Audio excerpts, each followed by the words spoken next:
मध्य प्रदेश के घने जंगलों में लोग आज भी एक विशालकाय आदमी को देखने का दावा करते हैं। उसे बस एक ही चीज चाहिए, अपने माथे के घाव के लिए तेल जो कभी नहीं भरता। ये लोग किसी भूत की बात नहीं कर रहे, वो एक ऐसे इंसान की बात कर रहे हैं जो पिछले 5000 सालों से जिंदा है। हिंदू पौराणिक कथाओं में अमरता अक्सर एक वरदान होती है, लेकिन इस एक योद्धा के लिए अमरता सबसे बड़ा और भयानक श्राप बन गई। ये कहानी है अश्वत्थामा की, वो योद्धा जो कभी मर नहीं सकता। उसके श्राप को समझने के लिए आपको उसका गुनाह समझना होगा। अश्वत्थामा प्राचीन काल के सबसे बड़े युद्ध महाभारत का एक बेहद शक्तिशाली योद्धा था। युद्ध के दौरान उसके दुश्मनों को समझ आ गया था कि वो उसके पिता को आमने सामने नहीं हरा सकते, इसलिए उन्होंने झूठ बोला।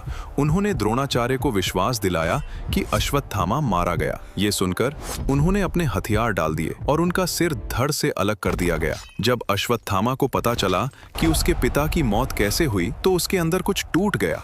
अब उसे सिर्फ जीत नहीं चाहिए थी, उसे चाहिए था बेरहम इंतकाम। रात के अंधेरे में अश्वत्थामा दुश्मनों के शिविर में घुस गया। उसके बाद जो हुआ वो कोई युद्ध नहीं था, वो एक नरसंहार था।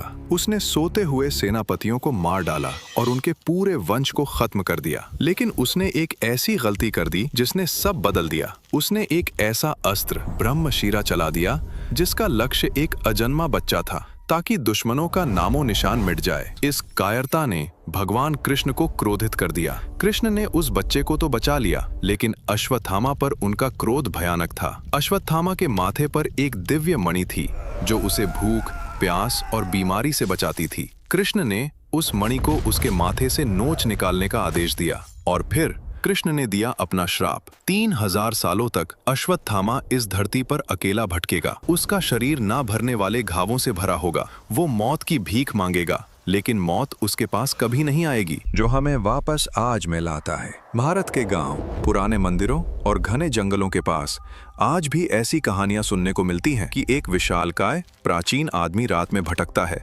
जिसके माथे से खून बह रहा है। क्या आपको लगता है अश्वत्थामा आज भी अपना श्राप भुगत रहा है? मुझे कमेंट्स में जरूर बताएं। और अगर आप ऐसी ही डार्क माइथोलॉजिकल मिस्ट्रीज जानना चाहते हैं तो अभी सब्सक्राइब बटन दबाएं। मिलते हैं अगले वीडियो में।